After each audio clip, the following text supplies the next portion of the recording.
Hey, what's up guys? It's Postal268 here. My voice might sound a little off because I'm sick today. I'm going to show you essentially how to make your own Nvidia shield, but better. There's a lot of people, or there's different companies coming out with these things now. That's like a little portable computer with a controller and everything, and it streams the gameplay from your computer to that portable device. Well, I don't have hundreds of dollars to drop on one of those devices, especially the Nvidia one, which also would require me to have an Nvidia graphics card, which I don't. Not saying one's better than the other, I just couldn't afford it. What I'm going to show you how to do is how to take any old netbook. That's right, it's another video like that where I show you the hundreds of different uses for a netbook that you just happen to have laying around that you may have gotten for free. But I'm going to show you how to use that netbook to stream your gameplay off of your desktop computer to that netbook.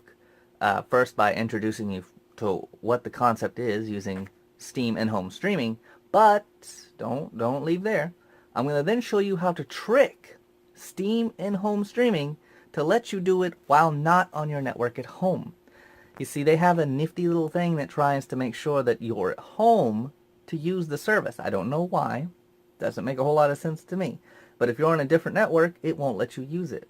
So I'm going to show you how you can use it, period, no matter where you are. So let's get into it. I'll just review. This will be the third use for a netbook that I've made. Number one was the if you're wanting to stream, like on Twitch or something, you can allocate the encoding processes to a secondary computer. So basically you send the stream to a second computer to actually do the hard work of streaming, where you game on one computer. You can go to my channel, look for that. The other the other use for it I had was as a giant power bank for my Pokemon Go bicycle rig, which you can also go watch that video. So this is the third use. I mean, the netbook is just becoming the multi-tool that it needs to be, because it's got to have something. Got to have some kind of use outside of being a computer, because it just ultimately sucks at being a general computer. But yeah, I'm going to use a netbook like an Nvidia Shield. Benefit to this is I have a keyboard and a mouse. I mean, yeah, I'm not going to be walking around playing it like a Game Boy, but an Nvidia Shield, I really doubt you're going to be doing that anyways. You have to have a really good Wi-Fi connection, I'm sure. Just like this, you're going to have a good Wi-Fi connection. Alright, and yes, I'm not doing a screen record because I'm going to be moving from one room to another before you ask. But as you probably don't know, since I'm not very well known, is that I am sort of a hoarder and scavenger of crappy tech. Like this laptop's from like 6 years ago. I got this Razer mouse for $3 at a thrift store. But anyways, this is my netbook I got for free for helping out somebody. They didn't want it. It's got like, or Intel Atom, whatever. I mean, it's a piece of junk. Just running a web browser on this thing is pretty dang difficult. And it has like a 30 gig hard drive. But as you can see, with Steam Home Streaming, I can play, stream. I can play these games from my desktop computer. And I'll also show you the Wi-Fi network, which another reason I'm doing it like this is so that you can see I'm not plugging in any cables or anything. I've got two different Wi-Fi networks set up so that you can see that if I switch between them, I can no longer use this feature, and I'll show you then how to do that. But just a demonstration, whoops, let me click something, stream. Alright. Oops. Yeah, so there's my desktop computer, and I'll just go ahead and walk into the other room. Don't mind the mess here. And as you see, it's opening up. Thought that would load fast. And see, there's the game. Another side note. Oh yeah, I stopped recording and kicked it back on because it was actually taking a minute to load. It's been a while since I've had this game open. Apparently it doesn't remember who I am. Well, anyways, you want to pick a game that isn't going to go across triple monitor in the event you're using triple monitor, because if you try to stream a game that's running in a, 4,320 by 900 resolution, and you try to put that onto a netbook, you have a bad time. So make sure your game is set up to only run on one screen before you start streaming it. But we'll go ahead and walk back, and you'll see that this is open on here with the same message. So I'm just going to exit out. I'm going to Alt F4. Oh, do I have to do FN F4? Oh, that sucks. FN Alt F4. There we go. Hate netbooks. Alright, so now I'm going to exit Steam. Or actually, I don't even think I have to exit it. Let me just switch what Wi-Fi network I'm on, and I should lose the ability to play all those games. I mean, it's pretty instantaneous the moment I lost connection, but here we go. Now, only Fallout Shelter, Honeycam Studio, and Duel Links are all I can play, since that's all I've been able to get to work on this netbook.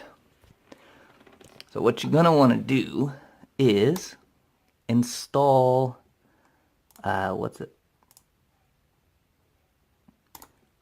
Hamachi. It's a virtual private network program. I'll get a close-up there so that you can read that. Hamachi. So I'm going to click online. It's also suggested use something like TeamViewer. So if you're not at home and for some reason your computer is not connected to the VPN, you can use, TeamViewer to get your settings put in order. Alright, and it looks like I'm connected to the red scatter bomb. So let's see. I may have to close Steam and reopen it to get it to reconnect to all my games.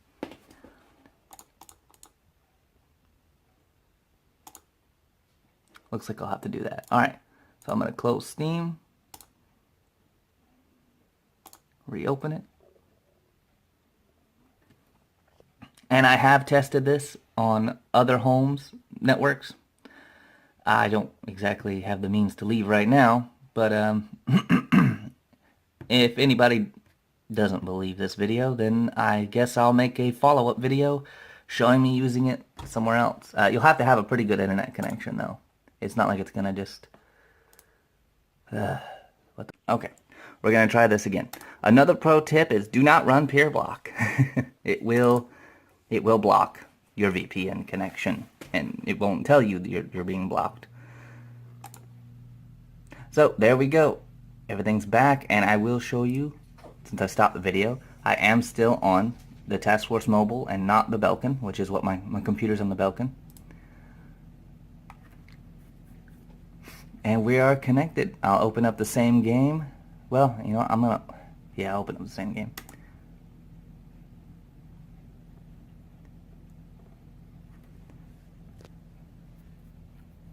And as you can see, it's showing me my desktop computer, which is running a completely different version of Windows. Oh wait, is my netbook on Windows 7? No, it's probably on Windows 10. Okay, that takes forever to load. I forgot I did not put that game on the solid state. Whew, alright, so that's doing a little opening scene. Oops.